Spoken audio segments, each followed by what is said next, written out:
We are only 3 years out from the 2016 NHL draft, and it has already proven to be a very significant draft. Very deep with some incredible high-end talent. Not only that, but there was many hidden gems dispersed throughout, which should make this a very interesting redraft. This draft, of course, was headlined by Auston Matthews and Patrik Laine, and heading into this draft, there was consensus that Matthews would be the number one pick, especially after the Maple Leafs won the lottery and they were in need of a true number one centerman. However, Patrik Laine's absolute dominance in national tournaments and extremely impressive numbers in Liga definitely sparked a debate. So today's video, we're going to be redrafting the first 15 picks of the 2016 NHL draft. And again, I will touch upon this topic again in the future. You know, we're only 3 years out, so we're going to see a lot of fluctuation in this draft. A lot of changes in ranking, so if one of your team's prospects is not on here, don't be too offended because, again, this draft is still so recent and there's definitely a lot of guys I could have fit within the 10 to 15 range that you could definitely make a good argument for. So comment down below what your redraft would look like and make sure to hit that subscribe button if you're not already for some more great hockey content. I create my rankings based on production, how well has this player produced at the NHL level, development, how consistent, how strong has their development curve been, potential, what is the player's upside, do they have the right tool set to do more, and lastly, positional needs. Current market demand has valued certain positions higher than others. At the number 15 spot, the Minnesota Wild draft Olli Juolevi. Juolevi has been a very controversial draft pick. Originally, the number 5 pick, Juolevi has yet to play a single NHL game. And lots of people have labeled Juolevi a bust. And for people who don't pay attention to prospects outside, the NHL, even though Juolevi has yet to break the Canucks lineup, mostly due in part to injuries, Juolevi still has been displaying some very promising traits and good potential. Olli has some really good size coming in at 6'3", good defensive play, combined with good skating, elite vision, and great offensive upside. Juolevi played really well in the OHL, and then he ended up going to Liga, and he developed extremely well, putting up 19 points in 38 games, and he was actually their top defenseman in the playoffs as a teenager. He then came back to North America and played really well for the Comets, putting up 13 points in his first 18 appearances in the AHL. And then he had a season-ending ACL tear. Now, Juolevi definitely has not lived up to his 5th overall pick status, but is he a bust? No, he's not. He still has a good potential to be a well-rounded top 4 defenseman in the NHL, and he still has been showing promising signs of development. At number 14, the Boston Bruins draft Samuel Gerard. Gerard was originally a 2nd round pick drafted by the Nashville Predators and was a part of the deal sending Matt Duchene to the Ottawa Senators. Gerard is a very reminiscent player of a guy like Torrey Krug, who is of course on the Boston Bruins. A very smart, offensive-minded defenseman who is small-framed, but who has a very dynamic offensive upside and has elite skating. Gerard, after he was drafted, exploded offensively in the QMJHL, putting up very impressive numbers. He then made a pretty swift transition into the NHL, where he saw limited ice time in the AHL, and this season he has 13 points in 35 games for the Colorado Avalanche, so definitely some decent production. And Gerard has been working on his defensive game, and he has the upside of a capable offensive defenseman who can put up numbers in the 40 to 50 point range, and while displaying a very smart game, and really the makeup of a modern day defenseman. At number 13, the Carolina Hurricanes draft Jesper Bratt. And Jesper Bratt was originally a 6th round pick, so this is definitely a major jump. And he has regressed this season with only 10 points in 28 games, but keep in mind he is a part of a very underperforming New Jersey Devils team. His ice time has also gone down, but his future is still bright, 33 points in 51 games last season in a very limited role. He's a smaller frame, dynamic winger who has excellent vision and excellent playmaking ability. He has the upside of a solid top 6 scorer who can put up points in the 50-60 point range, and Bratt is definitely a hidden gem for the Devils, and we may see some increased responsibility in ice time now that a guy like Taylor Hall is gone. At number 12, the New Jersey Devils select Adam Fox. Adam Fox was a superstar in the NCAA, putting up just crazy numbers for Harvard. In his best season, he put up 48 points in 33 games, and as a defenseman, that is extremely impressive. And Fox has the tool set to be a number 1 power play quarterback, elite vision, playmaking ability, which allows him to rack up consistent and respectable point totals, and he's definitely not a defensive liability as he has good positioning and good stick work, and he has really impressed this season with 17 points in 33 games, already displaying traits of an ideal modern day power play quarterback. At number 11, the Arizona Coyotes draft Filip Hronek. Hronek has surpassed all expectations and has been extremely impressive so far in his young career. 19 points in 34 games this season on a weaker Red Wings team. And what makes Hronek super impressive is that he has a tremendous offensive upside, but he's also been developing his two-way game and has displayed traits that may result in a very well-rounded defenseman who has good offensive upside. He's taken upon a much larger role for Detroit this season, averaging north of 23 minutes per game, and he's looking like the real deal. At number 10, the Colorado Avalanche draft Jakob Chychrun. Jakob Chychrun is actually a pretty interesting case. He was highly regarded going into this draft, and many scouts actually had him as a top 3 pick. However, as the season progressed, he just kept slipping down the rankings. And it's pretty interesting because Chychrun, interestingly enough, transitioned really well right after his draft year into the Coyotes lineup.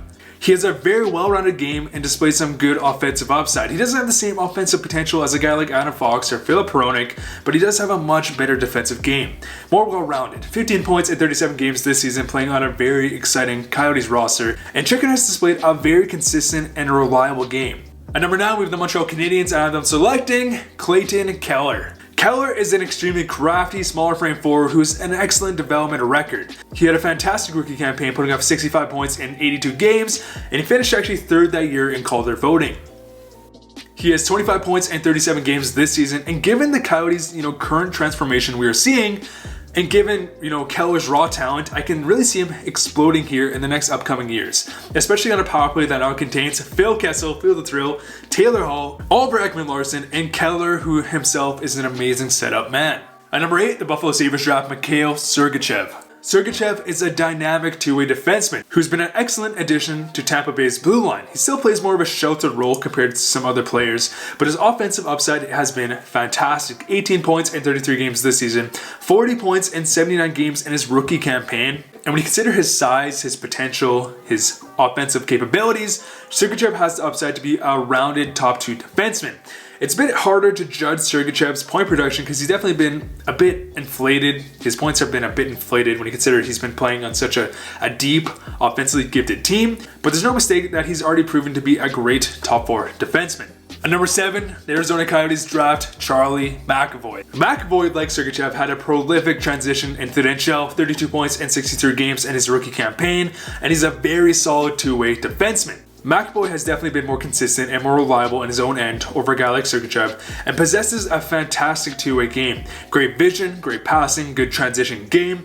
Offensively, he's having a down year so far this season with 0 goals, 12 assists in 38 games, but Mcavoy is a player who eats up a lot of big minutes, averaging over 23 minutes per game on a good Boston Bruins blue line, and he's proven to be a fantastic pickup at the number 14 spot.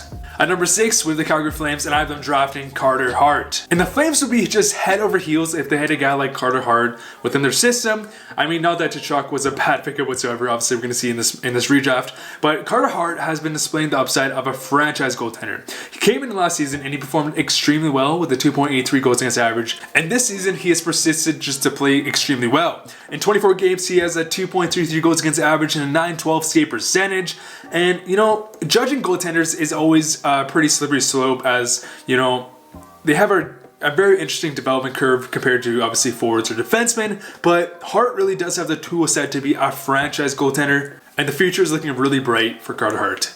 At number 5, we have the Vancouver Canucks, and I have them selecting Pierre Luc Dubois. Funny enough, going into this draft, the Canucks really had their eyes on Dubois. However, the Columbus Blue Jackets kind of surprised everyone and snagged him up at 3.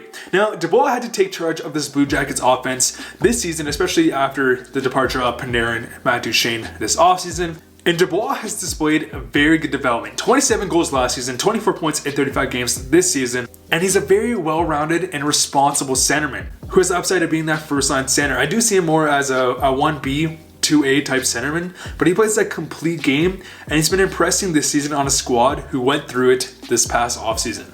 At number 4, the Edmonton Oilers draft Alex Debrincat. Debrincat has been arguably the biggest gem from this draft. Taken in the second round, Debrincat is a massive steal for the Blackhawks. And the crazy thing is, Debrincat only fell to the second round purely based off his size. Coming in at 5'7", a lot of other NHL teams were just afraid, even though he was a prolific scorer in the OHL.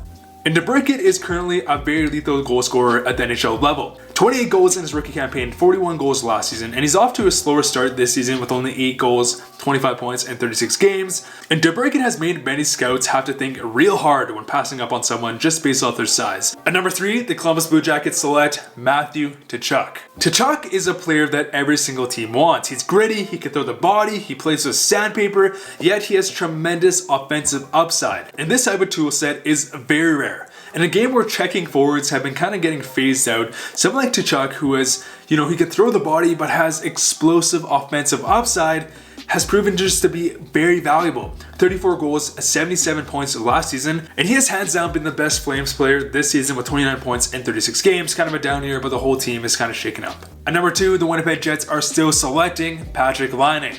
Now, this might be a bit controversial as Patrik Laine has definitely become more of a polarizing player in the past year and a half. However, Laine has more scoring upside than basically anybody else in this entire draft. He has been having consistency issues, but is someone who's capable of putting up 50-goal seasons. 36 goals in his rookie campaign, 44 goals in his sophomore season. And this year, he's actually having a very interesting season, only 11 goals from Patrik Laine. And interestingly enough, he's been passing the puck more and he has 21 assists. And this makes one more assist than all of last season and nearly 50 games less played. Which is definitely very interesting because Laine is a very streaky goal scorer, but when he is on, he's someone who can just score at will.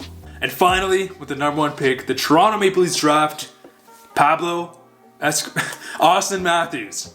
Matthews is of course a part of one of the most exciting young cores in the entire NHL, and Matthews has truly lived up to his number 1 pick overall status. An insane 40 goals in his rookie campaign, and he's on pace for about 45 goals this season with 21 goals in his first 35 games. Auston Matthews is a very dynamic centerman with good size, good strength, hands, and perhaps one of the most deadly wristers in the entire NHL. He's a potential 50-goal scorer who's offensively gifted in every sense.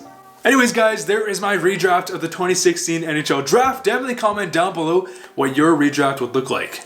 There's definitely a consistent theme of players being outside of the first round, making a fast and immediate impact in the NHL over many other highly touted prospects, and this is definitely very interesting and has made for a very interesting redraft.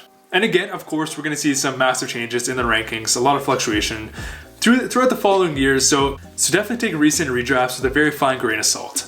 And again, there are so many prospects you could definitely argue to be within the top 15 that I didn't mention. Guys that come to mind are like, Dante Fabro, Grundstrom, Sam Steele, maybe Jake Bean. But anyways guys, thank you guys so much for all the support. I've been having a blast making these types of videos. Hope you guys enjoyed. See you guys later.